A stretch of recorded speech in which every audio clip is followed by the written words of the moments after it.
System छान आहे, मंडप सुंदर आहे. अगदी डामडौलात या संपूर्ण क्षीरसागर परिवाराने आपल्या आईसाहेबांचं हे पुण्यस्मरण संपन्न करण्याकरता ही केलेली खटाटोप, हा केलेला सर्व मेळ आहे. आणि म्हणून एकट्याचा नव्हे खेळ म्हणून मेळ मेळविला. विठ्ठल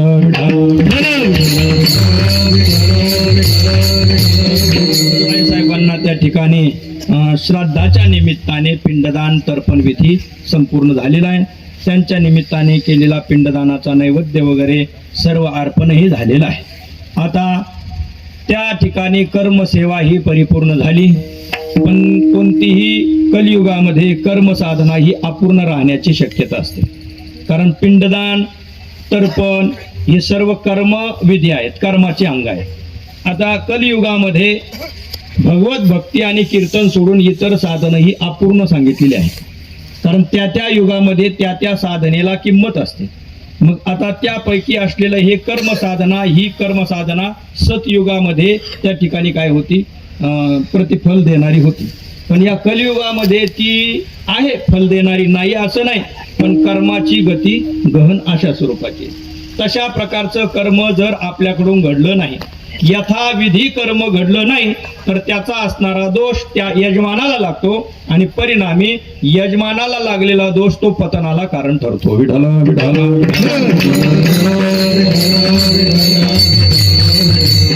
त्या बाबतीमध्ये वारकरी संप्रदायामध्ये आपल्याला प्रमाण सापडतात. संत श्रेष्ठ जगद्गुरु तुकोबरांनी सांगितलेलं आहे, कलियुगामध्ये कर्म आणि धर्म हे दोन्ही अंग कमी राहतात. आणि जर कमी राहिले तर त्याचा दोष यजमानाला लागतो.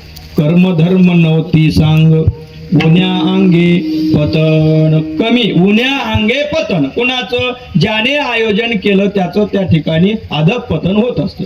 मग अधःपतन होऊ नये त्यासाठी त्या कर्मसाधनेमध्ये राहिलेला अधःपतन रूपी खड्डा, त्यामध्ये राहिलेली कमतरता भरून काढण्याकरता जी साधना वापरली ती साधना म्हणजे वारकरी संप्रदाय प्रणीत असणारी ही साधना. यामध्ये नाम संकीर्तन साधन पै सोपे, जळतील पापे जन्मांतरीचे पाप सुद्धा जाळण्याचं सामर्थ्य ज्या साधनेत आहे ती साधना इहलोकातील कर्मामध्ये राहिलेली न्यूनता भरून काढणार नाही का. विठ्ठल विठ्ठल.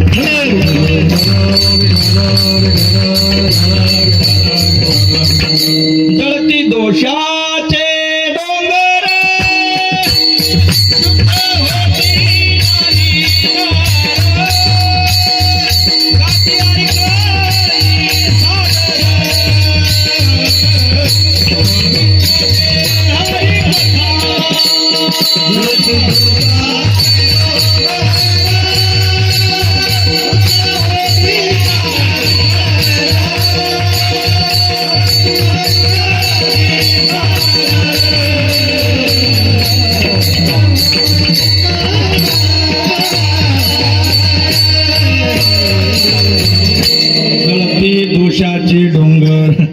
दोषाचे डोंगर जाळण्याचं सामर्थ्य कशामध्ये आहे, तर या साधनेमध्ये. पुढे फार गोड त्यामध्ये बोललंय, जळती दोषाचे डोंगर शुद्ध होती नारी नर. पण कोण कोण गाती ऐकती, गाती गाणारे, ऐकती ऐकणारे हे शुद्ध होतात. पण त्यामध्ये शुद्ध होण्यासाठी एक विशेषण वापरलेलं आहे. गाती ऐकती, नुसतं गाती त्याने शुद्ध होणार नाही आणि नुसते ऐकती त्यानेही शुद्ध होणार नाही. मग विशेषण काय आहे, सादर आदरपूर्वक गाती आणि आदरपूर्वक ऐकती. गाती ऐकती सादर पवित्र असलेली अशी जी हरिकथा गायनाचं काम केलं पण आदरपूर्वक, सांगण्याचं काम केलं पण आदरपूर्वक आणि ऐकणाऱ्यांनी सुद्धा ऐकण्याचं काम केलं पण आदरपूर्वक, असं जर घडलं तर जळती दोषाचे डोंगर. विठ्ठल विठ्ठल.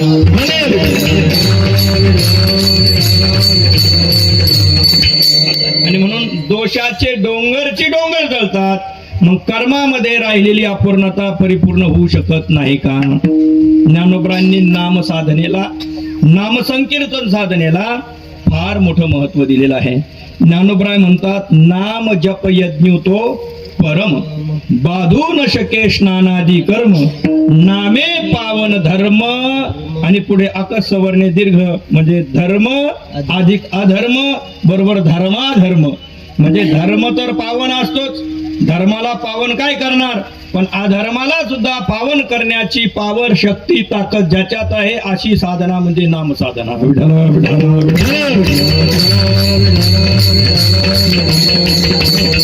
अशी ही साधना आहे. आणखी एक दृष्टांत ज्ञानोबरांनी दिलेला आहे. म्हणजे या करण्याकरता न लगे आंघोळी तोंड धुवावे लागत किंवा करा, फक्त असाल जिथे तिथे जसे असाल तसे फक्त काय करा, नामस्मरण ही भक्ती करा, संत महात्म्यांनी सांगितलं. पण आता यामध्ये विशेषता अशी आहे, ही नाम साधना नेमकं काय करते माहितीये. जसं दृष्टांत दिला ज्ञानोबरांनी. ज्ञानोबराय म्हणतात एखादी मोटर आपण चालू केली पाण्याची, पाणी थारोळ्यामध्ये साचलं, नंतर हळूहळू हळूहळू पाणी वाफ्यापर्यंत जायला निघालेलं आहे.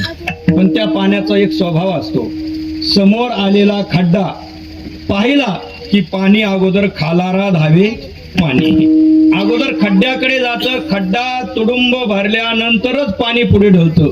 ज्ञानोबराय म्हणतात निम्न भरलिया उने, निम्न म्हणजे काठोकाठ, निम्न भरलिया उने पाणी ढळोची नेणे. खड्ड्याला काठोकाठ भरल्याशिवाय पाणी जसं पुढं जात नाही, त्याप्रमाणे दुसऱ्याची कमतरता पूर्ण करून जी साधना पुढे जाते ती नामसंकीर्तन साधना. विठ्ठला विठ्ठला.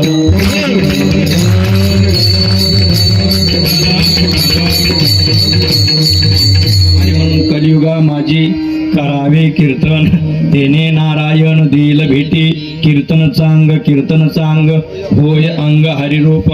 अशा पद्धतीने सर्व दूरपर्यंत आपण चिंतन जर केलं तर नाम साधना, कीर्तन साधना, हरिकथा साधना ही कलियुगामध्ये सर्वश्रेष्ठ साधना असल्यामुळे कलियुगामध्ये दुसरे साधन क्षीण झालेले आहे. त्यासाठी अवघ्या वाटा झाल्या क्षीण, कली न घडे साधन, उचित विधी विधान न कळे, न घडे सर्वथा. कदाचित कळे तर सर्वथा न घडे.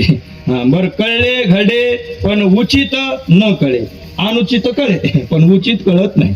नेमकं किती पाणी घ्यावं, किती पाणी सोडावं, कसं पाणी फिरवावं, कोणते कपडे घालावे, हा सर्व कर्मविधी तो समजत नाही.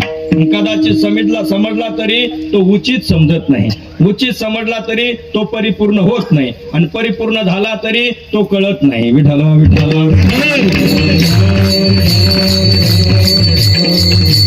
उचित विधी विधान न कळे न घडे सर्वथा. या पद्धतीने असल्यामुळे वारकरी संप्रदाय प्रणित चालत आलेली ही साधना परिपूर्णतेकडे नेणारी आहे.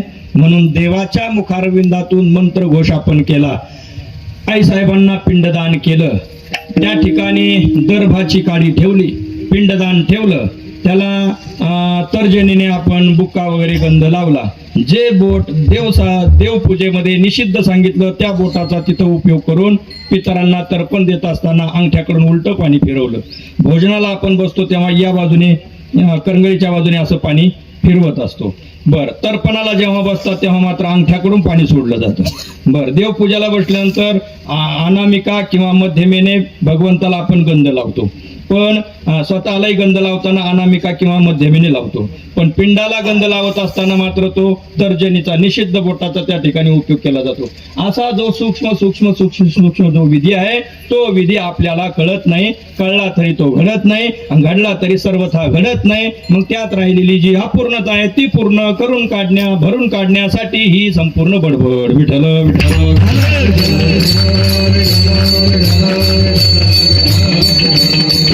आणि या माध्यमातून परिपूर्णता प्राप्त झाली की मग जे पितर आपणाला सोडून गेलेले आहेत ते पितर या परिवारासाठी क्षेम आणि कल्याण इच्छा करत असतात. कल्याण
तुका म्हणे पितृ आशीर्वाद देते, कल्याण इच्छिती तया कुळा, त्या कुळाचं कल्याण इच्छिती म्हणजे भिवंडी जवळचं नव, भिवंडी जवळचं कल्याण नव. मग कल्याण म्हणजे क्षेम, कल्याण म्हणजे भगवत प्राप्ती, त्यांना भगवत प्राप्ती व्हावी, त्यांना सुख प्राप्ती व्हावी अशा प्रकारची इच्छा पितर करतात. कुणाच्या? ज्यांचे पितर संतुष्ट होतात ते. म्हणजे आपल्या कुळामध्ये चांगले सर्व पुढची भावी निर्माण पिढी झाली, सगळी पिढी उत्कृष्ट सुसंस्कृत झाली, आम्ही दिलेल्या संस्काराची शिदोरी जोपासणारी झाली, आम्ही चालत ठेवलेल्या रूढी परंपरांना मान देणारी ठेवणारी झाली, तर ती पिढी आपल्या राहिलेल्यांच्यासाठी कल्याणाची इच्छा करतात. आणि तशी जर पिढी ती जन्माला आली नाही तर मग मात्र त्यांच्या नावाने ते बोट सुद्धा मोडतात. आहा कटा त्याचे करीती पितर, वंशी दुराचारी पुत्र झाला. मग बोट मोडण्याची पद्धत असते. जसं आपण लहान असताना आजी म्हणा, पणजी म्हणा, मग ती अशी अंजारते गोंजारते आणि अशी बोट मोडते, बरोबर? कुठं? असे डोक्यावर बोट मोडते. ही एक पद्धत आहे. बोट मोडण्याची ही एक पद्धत आहे. आणि दुसरी एक पद्धत आहे असे बोटावर बोट मोडण्याची. म्हणजे बोटावरही बोट मोडण्याची, बोटच मोडतात आणि इथंही बोटच मोडतात. इथं बोट मोडणं म्हणजे कल्याण आहे, आशीर्वाद आहे. आणि इथं बोटावर बोट दात खड्या खाऊन मोडले की समजायचं त्यातून शाप आहे. विठ्ठल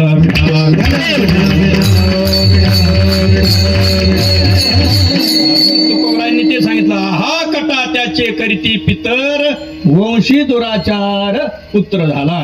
दात खड्या खाऊन बोटावर बोट मोडणारे ते पितर तिथं बोट मोडतात आणि आमच्या कुळामध्ये दुराचारी पुत्र जन्माला आला अशा पद्धतीने काय करतात? चिंतन करतात. म्हणजे एक प्रकारचा शाप त्यांना मिळतो.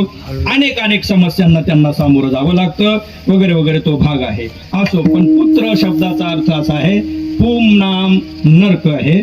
त्या नरकातून जो आपल्या पितरांना तारून नेतो त्याचं नाव खऱ्या अर्थाने पुत्र. विठ्ठल विठ्ठल.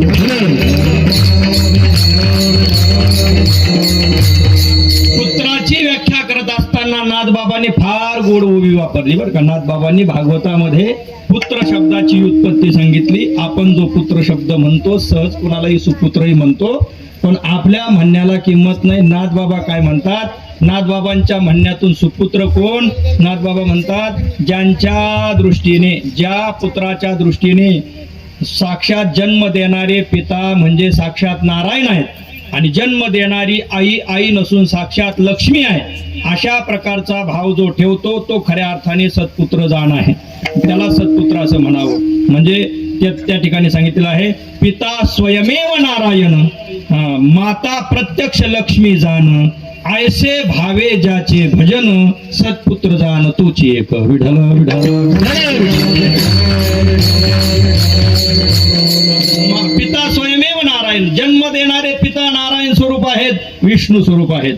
आणि जन्म देणारी माता प्रत्यक्ष लक्ष्मी जाण, त्या विष्णू भगवान विष्णूची साक्षात लक्ष्मी म्हणजे आमची आई आहे, अशा पद्धतीची भावना. ऐसे भावे ज्याचे भजन, अशी भावना ठेवून जो आई वडिलांची सेवा करतो त्याला म्हणतात सत्पुत्र.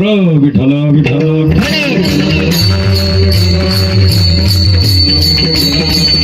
सकळ तीर्थाची धुरी जी एका माता पितरी, तया सेवेसी किर शरीरे लोन किजे.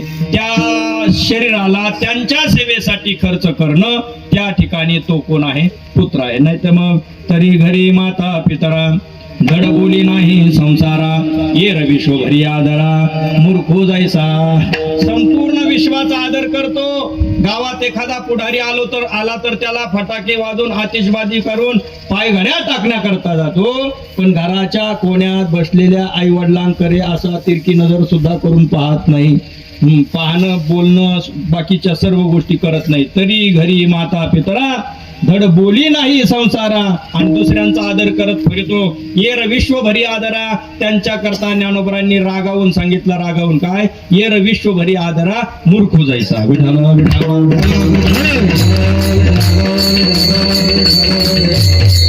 बर, आता काही ठिकाणी हेही पाहायला भेटतं काय की आई वडील वगैरे गेल्यानंतर मोठं श्राद्ध घातलं, मोठं काहीतरी चांगला स्वयंपाक केला पण आई वडील जिवंत असताना त्यांची जर सेवा केली नाही, लक्षात घ्या बरं का, विषय फार गोड आहे. आई वडील जिवंत असताना त्यांची सेवा केली नाही, त्यांच्या वचनाचं परिपालन केलं नाही आणि ते गेल्यानंतर फार मोठा श्राद्ध विधी केला, फार मोठा दशक्रिया केला, फार मोठा सर्वांना निमंत्रण दिलं, पण जिवंत असताना त्यांना 2 शब्द प्रेमाची जर बोलली नसल तर त्या ठिकाणी तुकोबरांनी सांगितलंय, म्हणले पहा, जिवंत असताना भूक लागली तेव्हा अन्न दिलं नाही आणि नंतर मात्र त्यांच्याकरता चांगले चांगले पक्वान्न जर दिले तर त्याने ते संतुष्ट होतील असं नाही. मग मी बोलत नाही बरं का, त्यांनी सांगितलेलं आहे. ते म्हणतात भुके नाही अन्न, मेल्यावरी पिंडदान.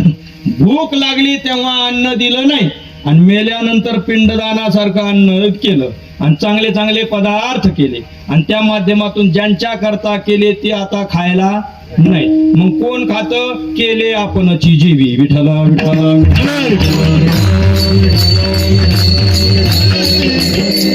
पण या कुटुंबाने मात्र आईसाहेबांची अगदी भरभरून सेवा केली.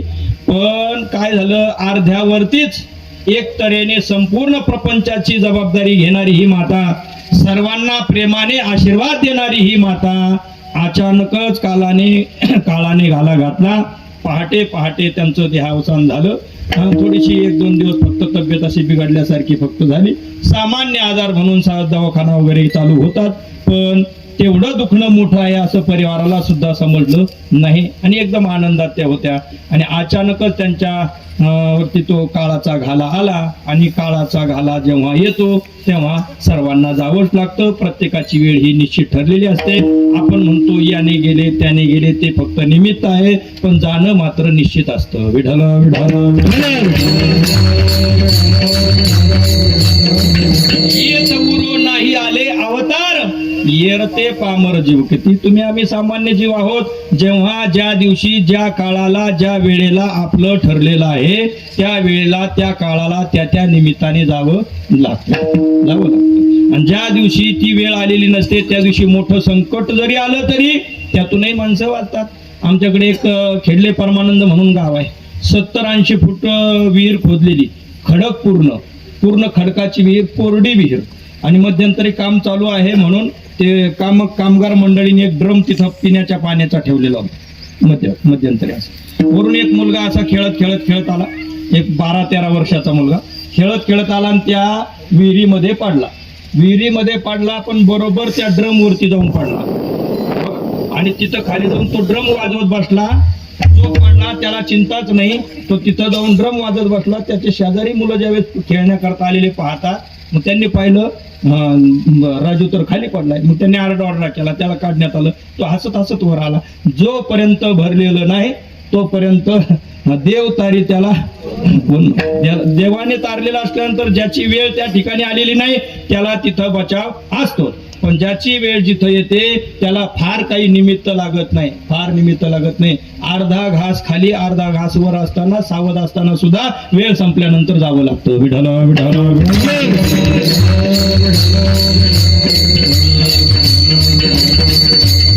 उपजेते नाशे लेते, हा सर्व नियम आहे, सृष्टीचा नियम आहे. जो जन्माला आला त्या प्रत्येकाला जावं लागतं. तर असणाऱ्या कैलासवासी आईसाहेब शकुंतला आई, बरोबर ना? तर यांनी या संपूर्ण कुटुंबाला सुसंस्कृत केलं, त्यांना संस्कार दिले. या संपूर्ण कुटुंबाचं त्यांच्याविषयी विशेष प्रेम होतं, कारण 13 वर्षापूर्वी त्यांचे पतिराज गेले. संपूर्ण प्रपंचाची धुरा त्यांनी सांभाळली. मुलांना सुसंस्कृत केलं. एका मुलाला नोकरीला तिथं पुणे क्षेत्रामध्ये लावलं.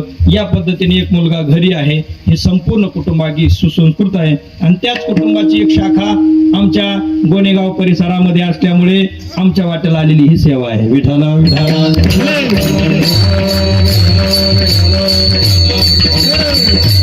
नाही तर मग गीते महाराजांनी ते म्हणायचे ही कशी काय आमच्या भागात आले. तसं काही नाही, संपूर्ण भाग आपलाच आहे. आणि तसंही काही म्हणू नका. कोल्हार या गावामध्ये, खुर्द गावामध्ये लहानपणी 5वी आणि 10वी बुद्रुक मध्ये शाळेत पायी आम्ही जायचो. त्या पुलावून असं पलीकडे, पूर्वी जुना पूल होता एक दगडी, त्या दगडी पुलावून आम्ही असं पलीकडे जायचो पायी शाळेत. आणि राहण्याकरता सब स्टेशन मध्ये आमचे चुलते होते, त्यांच्याकडे आम्ही राहिलो होतो. 5वी 6वी 2 वर्ग साधारण 89 नाही त्याच्या अगोदर 87-88च्या काळचा तो वेळ असावा. मग त्या काळात 5वी आणि 6वी 2 वर्ग त्या ठिकाणी आम्ही शिकलेलो आहे. विठाला विठाला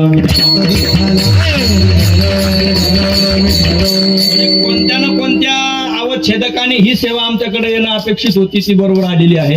तसं काय म्हणजे शिक्क्याचं तुटलं बोक्याचं भागलं असा काही प्रकार नाही आहे. असा काही प्रकार नाही, काहीतरी ऋणानुबंध आहेत म्हणून ही सेवा आलेली आहे. विठाला विठाला. तर तात्पर्याचा भाग असा आहे, सुसंस्कृत परिवाराने आजचा हा संपूर्ण कार्यक्रम आयोजित केलेला आहे. यद्यपि कार्यक्रम उशिरा सुरू झालेला असेल पण कार्यक्रम आपण वेळेत सोडणार आहोत. चिंतना करता आपण जो अभंग निवडलेला आहे संत श्रेष्ठ जगद्गुरु तुकोबरायांचा आहे. संत श्रेष्ठ जगद्गुरु तुकोबरायांनी आपल्या जीवनामध्ये आनंदाचे लाडू खाल्ले, ते सर्वांना खाता यावेत अशी तळमळ ज्यांच्या उदरी. आज त्यांना तर संत म्हणतात. संत हे जगाला सांगण्याकरता आलेले असतात आणि स्वतः आचरण करून आचरण करण्यातून जे सांगतात त्यांना संत म्हणतात. आणि त्यापैकीच असणारे संत श्रेष्ठ जगद्गुरु तुकोबराय त्यांनी आपल्या जीवनामध्ये भगवान पंढरीनाथाची अनन्य सेवा केली. त्या सेवेच्या माध्यमातून त्यांना आलेला जो अनुभव आहे तो त्यांनी व्यक्त केलेला आहे आणि तोच अनुभव सर्वांना यावा त्याकरता त्यांनी आपल्याला उपदेश दिला की बाबांनो, तुम्ही सुख नावाची जी वस्तू पूर्वेकडे राहिलेली आहे त्या सुख नावाच्या वस्तूला शोधण्याकरता पश्चिमेकडे चाललेला आहात, भरकटलेले आहात आणि भरकटलेल्यांना चांगल्या प्रकारचं मार्गदर्शन करण्याकरता संत आलेले असतात. आणि म्हणून तुकोबरांनी सर्वांचं लक्ष आपल्याकडे वेधून घेतलं आणि सर्वांना सांगितलं, ऐका मी सांगतो, तुम्ही पंढरीनाथाचं भजन करा. अभंगाचं प्रथम सांगतो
गायक वादक आता ऐकणाऱ्यांसाठी पण एकदा टाळ्या वाजू परत. सांगतो तुम्हासी भजारी विठ्ठला, नाही तरी गेला जन्म वाया जाऊ द्यायचा नाही असं ज्याला वाटतं त्या सर्वांना मी म्हणजे कीर्तनकार नाही, मी म्हणजे जगद्गुरु तुकोबराय म्हणतात, मी तुम्हा सांगतो. विठ्ठल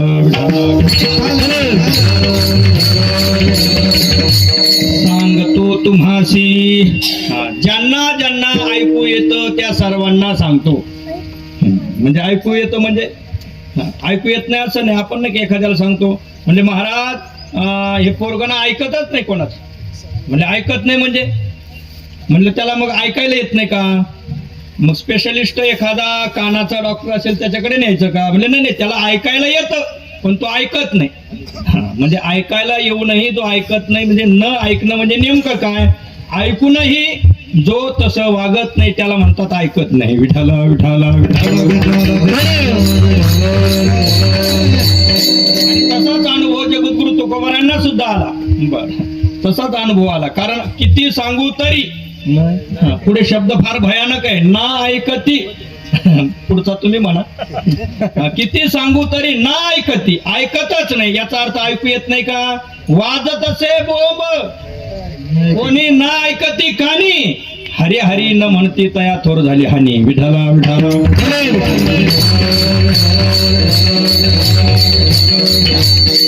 बोंबा मारून आम्ही सांगतो, आरडून ओरडून आम्ही सांगतो, कंबर बांधून सांगतो, तोंडाला फेशी उत्तर सांगतो, पण तरी सुद्धा ऐकत नाही. ऐकत नाही म्हणजे ऐकू येत नाही का?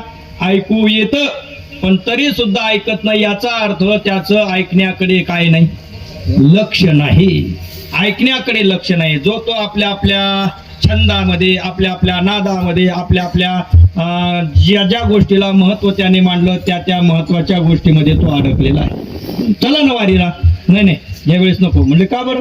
म्हैस यायला झाली. बरं, पुढच्या वेळेस पुन्हा पत्रिका घेऊन गेलं की नाही आता मुलगी आली, मुलगी गेल्याशिवाय कसं जाता येईल? अशा वेगवेगळ्या प्रपंचामध्ये प्रत्येक जण वेगवेगळ्या कर्तव्यामध्ये काय दिसतो, अडकलेला दिसतोय. मग आता सांगायचं तर आहे, पण ज्याला सांगायचंय त्याने कमीत कमी खड्ड्यात पडलेल्याने, ज्याने वर काढायचंय त्या काढणाऱ्याने हात दिला, पण जो पडलेला आहे त्याने हातात हात दिला पाहिजे का नाही?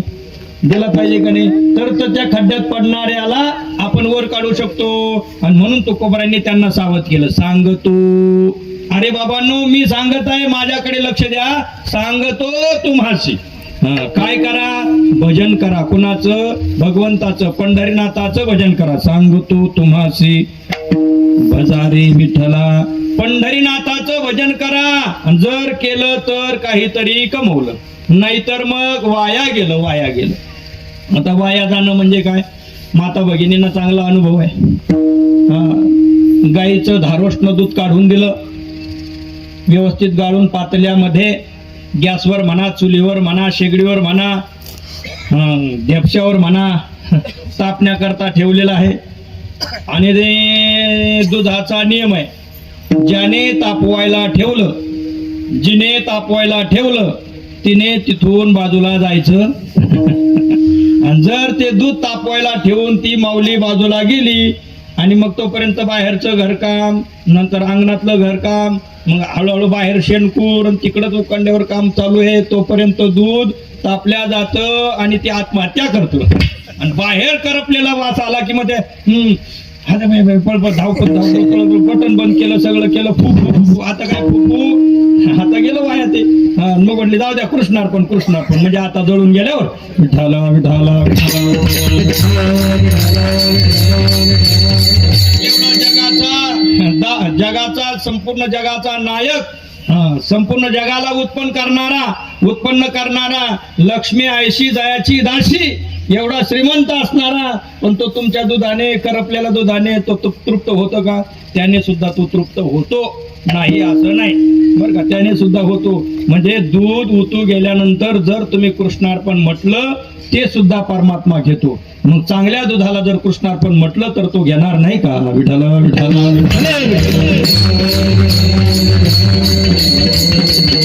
चांगलं दूध हे आपण आपल्याकरता ठेवलेलं असतं. चांगल्या दुधाला आपण कृष्णार्पण म्हणत नाही, काही हरकत नाही. माझा सांगण्याचा मुद्दा एवढा आहे, दूध तापवण्याकरता जे ठेवलं ते सर्वांच्या उपयोगी यावं म्हणून ठेवलं होतं. पण आता पातेल्यातून दूध उतू जाऊन त्या ठिकाणी समाप्त झालं, म्हणजे ते काय झालं? वाया गेलं. ज्याच्या करता ठेवलं ते त्या उपयोगीला नाही आलं की त्याचं नाव आहे वाया जाणं. मग आता हा नरदेह भगवंताने आपल्याला दिला, कशासाठी दिला? देवे दिला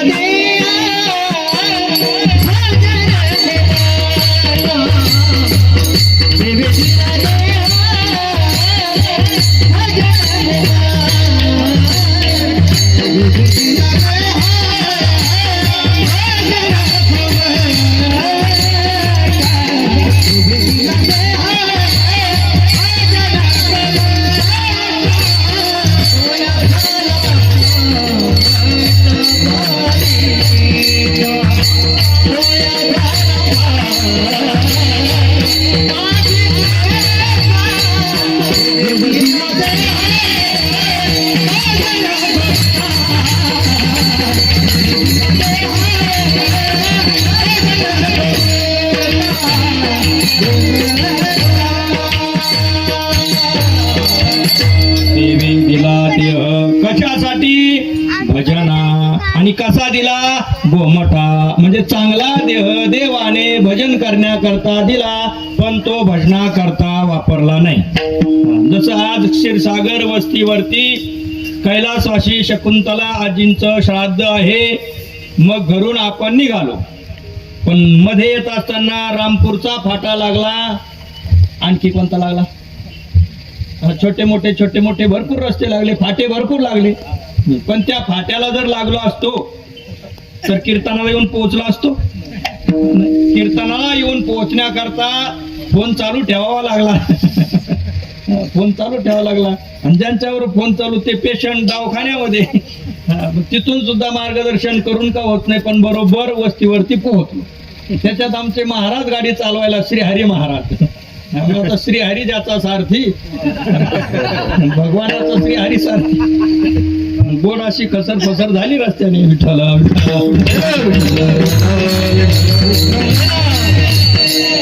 का सांगतोय काय मी? ज्या ठिकाणावरती आपल्याला पोहोचायचं त्या ठिकाणाला जात असताना वाटेमध्ये बाकीचे काय लागत असतात? फाटे लागत असतात. पण त्या फाट्याला जर आपण लागलो तर जिथं जायचं तिथं जाणं होत नाही. तसं आहे. भगवंताने देह दिला कशासाठी? म्हणले भजना दिला, गोमटा दिला, म्हणजे चांगला देह भजनासाठी दिला. पण तो या झाला फाटा. आणि कोणत्या गावाला निघाला तो? बाधिकेच्या फाटा. म्हणजे तो या बरोबर भगवत भजनाच्या द्वारा पंढरपूरच्या नगराला न जाता दुसऱ्याच बाधिकेच्या फाट्याला लागला. विठ्ठला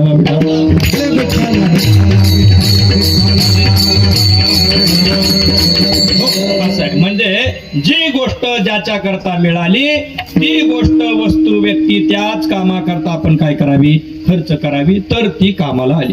देवाने भजन करण्याकरता हे शरीर दिलं. ज्यांनी भजन केलं ते काय झाले? तृप्त झाले. त्यांनी त्यांच्या जीवनामध्ये भक्ती आम्ही केली.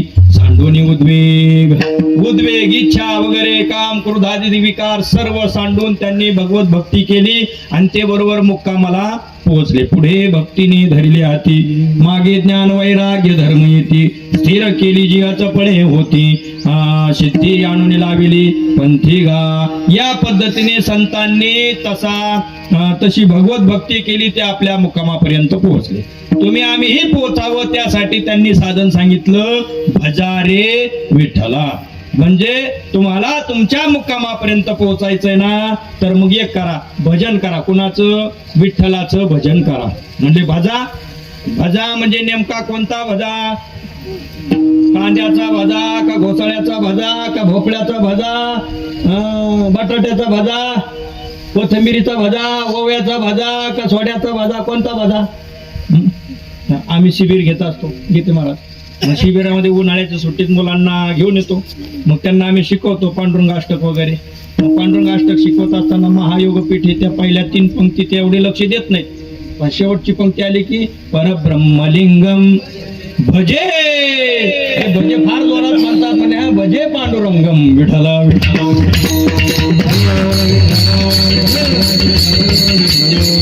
संपूर्ण 4ही पदांपैकी त्यांच्या लक्षात येणारं एकच पद त्यामध्ये सापडतं, ते म्हणजे परब्रह्मलिंगम भजे पांडुरंगम. भज सेवा याम नावाचा धातू आहे. त्याचा अर्थ होतो सेवा करणे.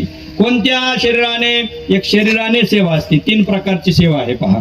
म्हणजे एक कायेने सेवा, मनाने सेवा आणि वाणीने सेवा. काया वाचा मने या सर्वस्वाची जी सेवा असते तिला काय म्हणतात? सेवा म्हणतात. माणसं म्हणतात भजन करायचं, पण आम्हाला ताल नाही, स्वर नाही, आम्ही कसं काय भजन करावं म्हणतात ना. ताल नाही, स्वर नाही, आम्ही कसं काय भजन करावं? बर, ज्याला ताल स्वर आहे त्यांनी भजन करावं, आणि ज्याला ताल स्वर नाही त्यांनी तसंच बसावं. असं आहे का? असं नाही. म्हणून तर वारकरी संप्रदायामध्ये ज्यांना गाता येतं त्यांना टाळकरी म्हणून उभं केलं जातं. ज्यांना चांगलं नाही म्हणता येतं, पण कसं बसं सांगता येतं त्यांना इथं उभं केलं जातं, आणि ज्यांना ऐकता येतं त्यांना तिथं बसवलं जातं. पण यातही बरं का, यातही प्रत्येकाला सेवा करण्याचा अवसर दिलेला असतो. वादक वादन करण्याच्या माध्यमातून भगवत प्राप्ती करू शकतात. टाळकरी वृंद कीर्तनाला साथ करून त्या माध्यमातून तिकडं पोहोचू शकतात. आणि तुम्ही सुद्धा मध्ये मध्ये जेव्हा जेव्हा भजन होतंय तेव्हा तेव्हा विठ्ठल विठ्ठल म्हणण्याने तिथपर्यंत जाऊ शकता. विठ्ठल विठ्ठल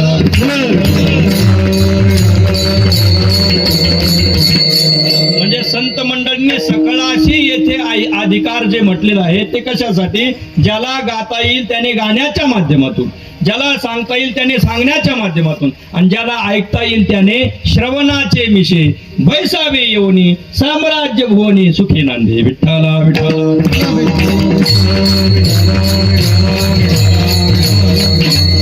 आणि जरी स्वर नसला तरी माईक वर नका म्हणता येणार नाही म्हणायचं, पण माईक नसताना आपल्या आपल्या छंदामध्ये असताना कामामध्ये काम काही म्हणा राम राम.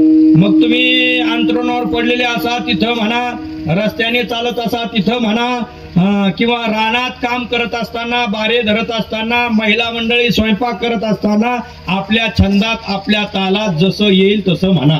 बर, तालात नाही जमलं तर बेतालात म्हणा, स्वरात नाही जमलं तर बेस्वरात म्हणा, पण कोणत्या ना कोणत्या आवाजात म्हणा, फक्त म्हणा एवढं आहे बस. हरी हरी तुम्ही म्हणा रे, हरी हरी हरी तुम्ही म्हणा रे सकल, हरी हरी तुम्ही म्हणा रे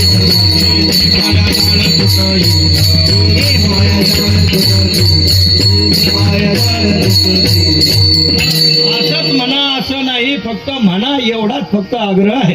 स्वरात आलं तर स्वरात म्हणा. काय म्हणायचंय? हा, नाही तयावे न भुकेला नये जरी तुझ मधुर उत्तर दिदला सुस्वर नाही देवी, नाही तयावी न भुकेला विठ्ठल येईल तैसा बोल. काय बोल? रामकृष्ण विठ्ठल विठ्ठल.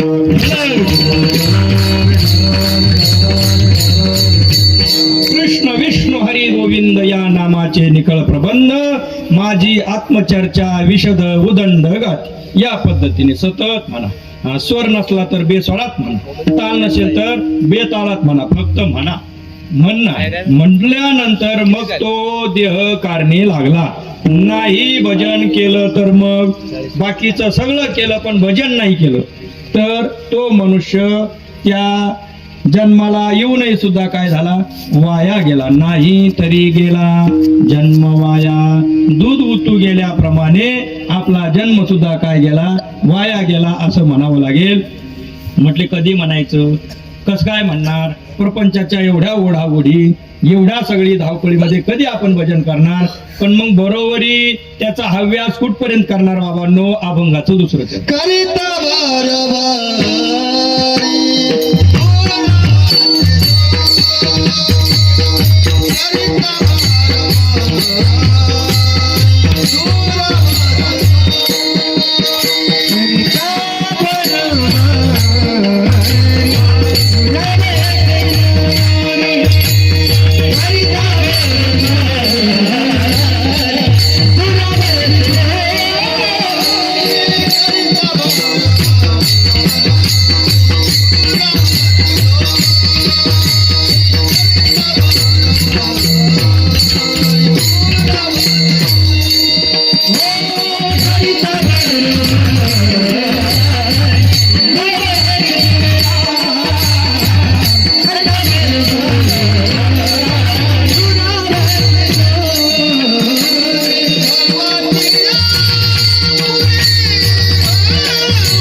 करिता भरोवरी दुरावसी दुरी.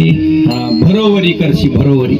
आता इथं सगळे जाणकार म्हणणार आहेत म्हणून जमलं. कधी कधी एखाद्या ठिकाणी जर आपण गेलो ना, त्या हा भंग घेतला आम्ही आणि ते मागं म्हणणारे दुसरं प्रमाण दुसरं चरण सांगतात म्हटल्यानंतर त्यांनी उचललं.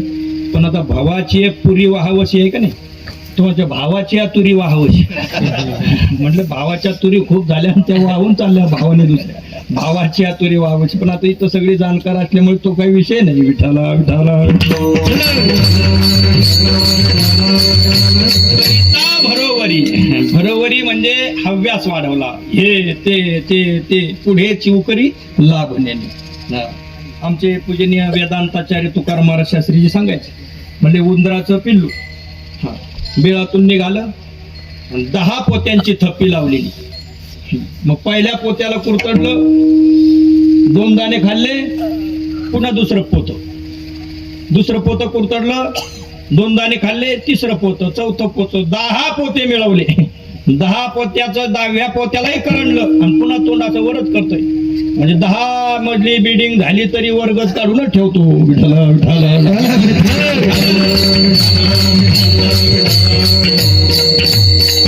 म्हणलं आता 10 मजले झाली ना, आता काय करायचं. नाही अगोदर तर फार मोठे गप्पा मारतात. आम्ही गेल्यानंतर महाराज काही राहिलं नाही, सगळं परिपूर्ण झालं.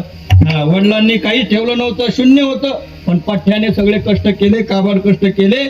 अगदी काहीच नव्हतं पण सगळं व्हत्यामध्ये आणलं. व्हत्यामध्ये काही व्हत्याचं नव्हतं करतात पण आम्ही नव्हत्याचं व्हत्यामध्ये आणलं. एवढं आहे.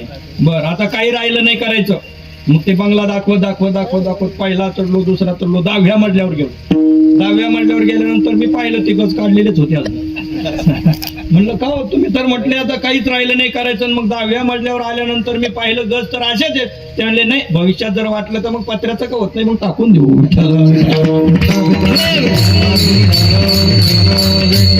आपल्याला जेवढं आवश्यक आहे तेवढं झालं ना, मग थांबून घ्यायचं. असं आहे. व्यवहारापुरतं जेवढं आवश्यक आहे तेवढंच लागतं. मला सांगा खूप संपत्ती मिळवली, मग 8 फुटी चप्पल घालणार आहे का. चप्पल किती घालावी लागते.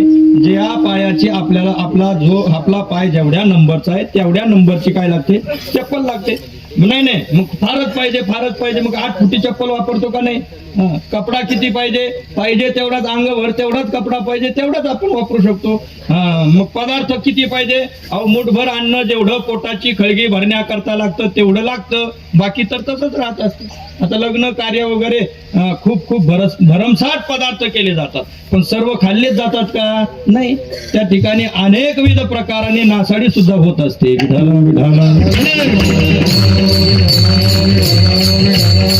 सर्वांमुखी द्यावे अन्न, सर्वांच्या मुखी लागेल त्याला अन्न असं म्हणतात. ते सगळ्यांच्या मुखी लागलं तर, नाहीतर मग काय होतं, नासाडीमध्ये जातं पा, नासाडी होत असते. अहो नालीमध्ये तूप वाहिल्या जात, नालीमध्ये तेल तूप वाहिल्या जात, अशा प्रकारची परिस्थिती आहे. म्हणजे आपण जेवढं पाहिजे तेवढं न कमवता अनावश्यक पद्धतीने त्याचा गैरवापर करतो आहोत हे लक्षात घेत नाही आणि त्यामुळे नको ते आजार. आता भाजीला किती तेल पाहिजे, जेवढं आवश्यक आहे तेवढं पाहिजे, पण अनावश्यक नाही चमचमीत झाली पाहिजे. आणि मग दम लागायला लागला आणि जाऊन टेस्ट केल्या, म्हटले 3 ठिकाणी ब्लॉकेज, एक 80%, एक 90%, एक 95%. तात्काळ लगेच ऑपरेशन करावं. हे सर्व असणारे दुष्परिणाम कशामुळे झाले, अतिरिक्त भोजनाने झाले. जे आपल्याला आवश्यक नाही ते आपण भरतच चाललो. ही काय खोळ आहे का.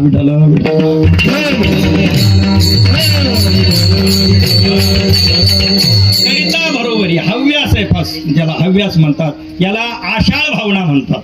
जसं त्या जर्शा गाईला किती टाकलं, अगदी पाठीभर कुट्टी टाकली आणि 1 पोह्याची प्लेट खाऊन आपण बाहेर येत नाही तर लगेच जर्शी हाती काय करणं माणसाला, जर्शीचा आवाज. बाबा म्हणायचे, एखादा आपसोर जर म्हणू लागला, बनशी बाबा म्हणे, काय रे जर्सी गायचं दूध पित असतो काय, आपसोर लागल्यावर ते म्हणायचे. म्हणजे जर्सी गाय जेव्हा ओरडते ती कोणत्याच पेटीच्या स्वरात सापडणार नाही, कारण तिचं ते ओरडणं असतं. कशासाठी, आषाढ भाव. अजून टाकावं, किती खावं हे कळत नाही, किती दूध द्यावं हे कळत नाही, तिला म्हणतात जर्सी. विठाला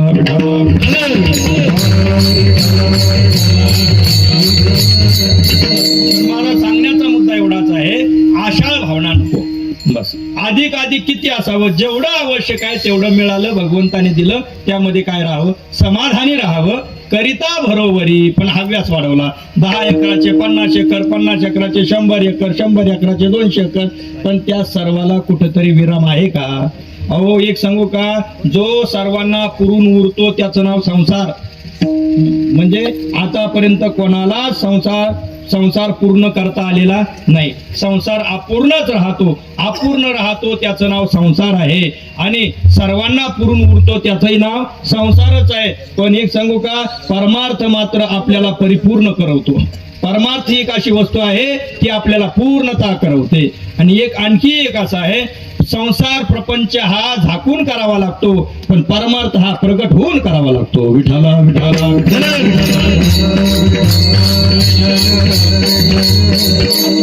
करिता बरोबरी जे खरं तात्तथ्य आहे ते बाजूला पडतं आणि मग आपण लांब लांब पडत राहतो.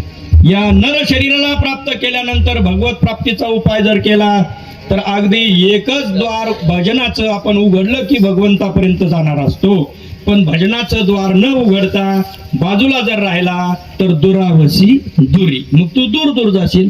एक अंध व्यक्ती नगरामध्ये प्रवेश करायचा आहे, तुम्हाला तो भेटलेला आहे आणि त्याने तुम्हाला विचारलं मला नगरात प्रवेश करायचा. मग तुम्ही त्याला सांगितलं, आता वेळ नसल्यामुळे तुम्ही सांगितलं भिंतीला धरून जा. मग सांगितलं, मग त्याने भिंतीला धरलं, निघाला बरोबर दरवाजा यायचा, महाद्वार यायचं, प्रवेशद्वार येणार, तितक्यात त्याला दुर्बुद्धी झाली, डोक्याला खाजू आली, बाजूला झाला, म्हणजे भिंतीचा स्पर्श सोडला आणि चालत राहिला. तोपर्यंत खाजवणं झालं, पुन्हा भिंत धरली, तोपर्यंत दरवाजा निघून गेला. पुन्हा फिरत आला आणि पुन्हा खोकला आला, पडसा आलं, काहीतरी आलं, भिंत सोडली, चालतच राहिला. असं करता करता नगर भ्रमता जन्म जाय तरी प्रवेश एका द्वारे रे.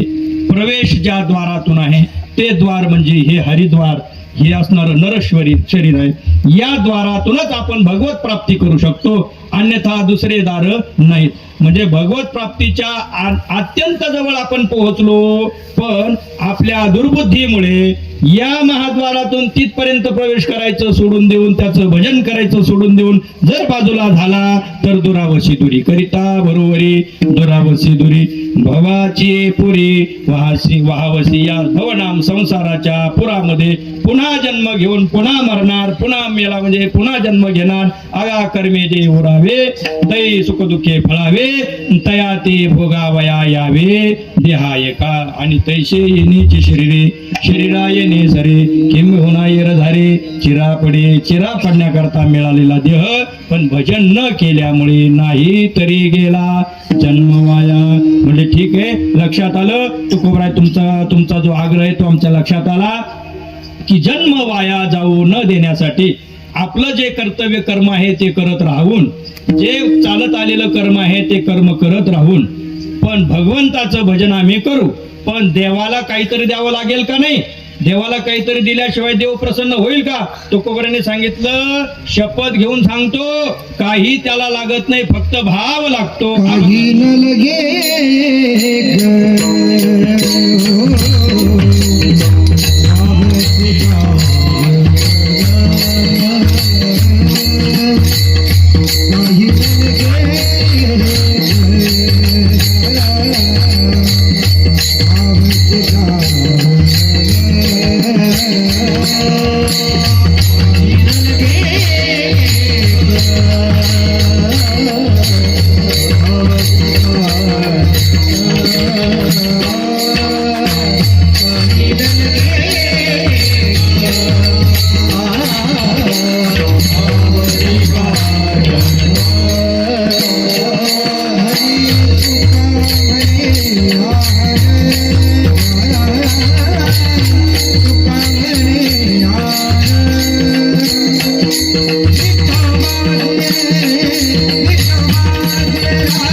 काही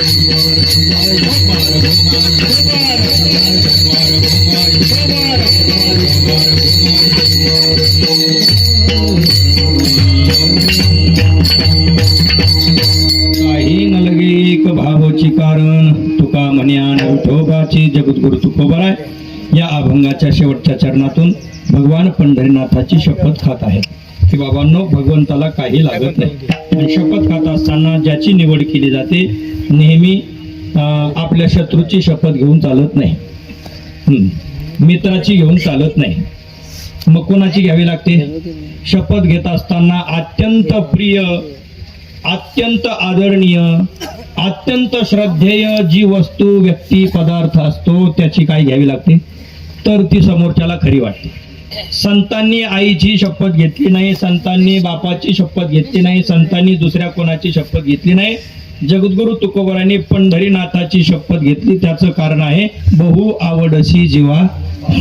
कारण पंढरीनाथ परमात्मा संतांना आईवडिलांपेक्षा नव्हे नव्हे जगातील सर्व पदार्थ, वस्तू, व्यक्तींपेक्षा जास्त आवडणारी व्यक्ती म्हणजे कोण आहे? परमात्मा आहे. मग त्या अत्यंत आवडणाऱ्या परमात्म्याची शपथ घेऊन तुकोबराय सांगतात, काही न लगे एक भावाची कारण तुका म्हणे आण विठोबाची. विठोबाची आण घेऊन आम्ही सांगतो की परमात्म्याला काही लागत नाही, काही लागत नाही. मग काय लागतो? फक्त भाव लागतो, अंतकरणातील प्रेम लागतं, अंतकरणातील सद्भाव लागतो, अंतकरणातील तळमळ त्याला लागते, दुसरं काही लागत नाही.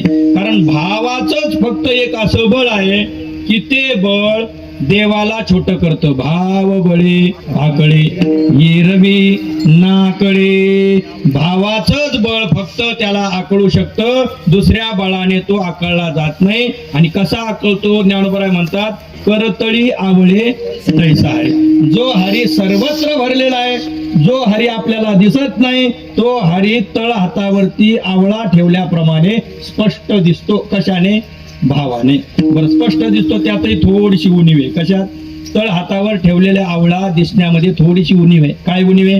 तो आवळा ज्या भागावर जिथं टेकलेला आहे तेवढा भाग आपल्याला दिसत नाही, तेवढा भाग आपल्याला दिसत नाही. म्हणजे तेवढ्या भागाने तो अस्पष्ट राहतो, तळ हातावरचा आवळा. मग त्या आवळ्याची असणारी ती कमतरता ज्ञानोबरायांनी ज्ञानेश्वरीमध्ये भरून काढली.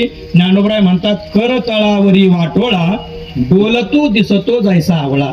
जैसा डोलणारा आवळा दिसतो, म्हणजे तर हातावर ठेवलेला आवळा तितका स्पष्ट दिसणार नाही, पण डोलणारा आवळा सर्वांगाने जितका स्पष्ट दिसतो तितकाच स्पष्ट भगवान परमात्मा आपल्याला दिसतो. कशाने? त्याचं भजन केल्याने.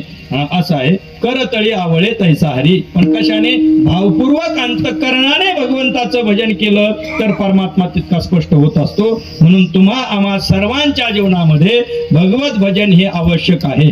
कायेने त्याची सेवा करा, पंढरीनाथाची वारी करा, वाणीने त्याचं भजन करा आणि मनाने सदैव त्याचं चिंतन करा. आपण एका जागेवर बसलेले असताना सुंदरती ध्यान उभे विटेवरी गोड असं मनामध्ये चिंतन करा. परमात्म्याच्या विटेवरती तो उभा कसा आहे, विटेवर उभा राहून सरळ उभा कसा आहे, कमरेवर हात कसे धरलेले आहेत, गळ्यामध्ये काय आहे, तुळशी हार गळा, काशी पितांबर, आवडी निरंतर हिची दान, कानामध्ये काय घातलेले आहे, मकर कुंडली, गणपती श्रवणी, कंठी कौस्तुभमणी विराजित, कंठामध्ये कौस्तुभमणी धारण केलेला आहे. अत्यंत सुंदर अशी ती मूर्ती आहे आणि महादेवाची पिंड डोक्यावर आहे, तिलक असा लावलेला आहे आणि त्या परमात्म्याचं आपण सदैव चिंतन करावं. तुका म्हणे माझे याची सर्व सुख पाहीन श्रीमुख आवडीने. अशा प्रकारची भावना डोळे मिटून आपण ठेवावी, म्हणजे मन अर्पण प्रकार आहे.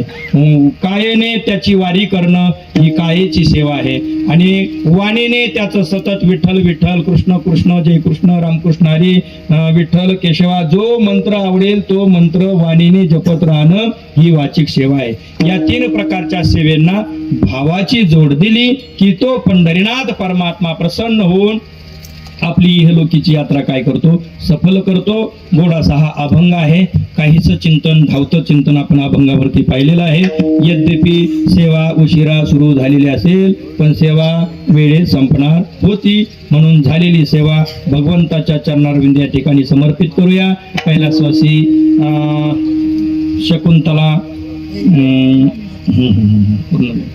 शकुंतला मोहिनीराज क्षीरसागर यांचं हे प्रथम पुण्य स्मरण अर्थात वर्ष श्राद्ध या ठिकाणी संपन्न झालेलं आहे. या वारकरी संप्रदाय प्रणित टाळ मृदंग लावणी मृदंग शक्ती टाळ घोष शेवू ब्रह्मरस आवडीने या ब्रह्मरसाच्या द्वारा आईसाहेबांना या ठिकाणी भावपूर्ण आदरांजली समर्पित करूया.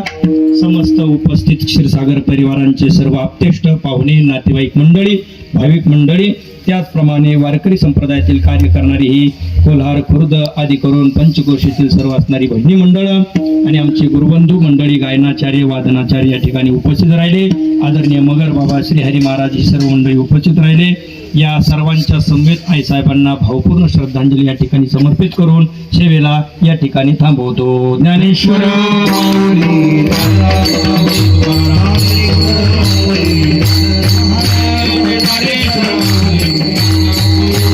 Hare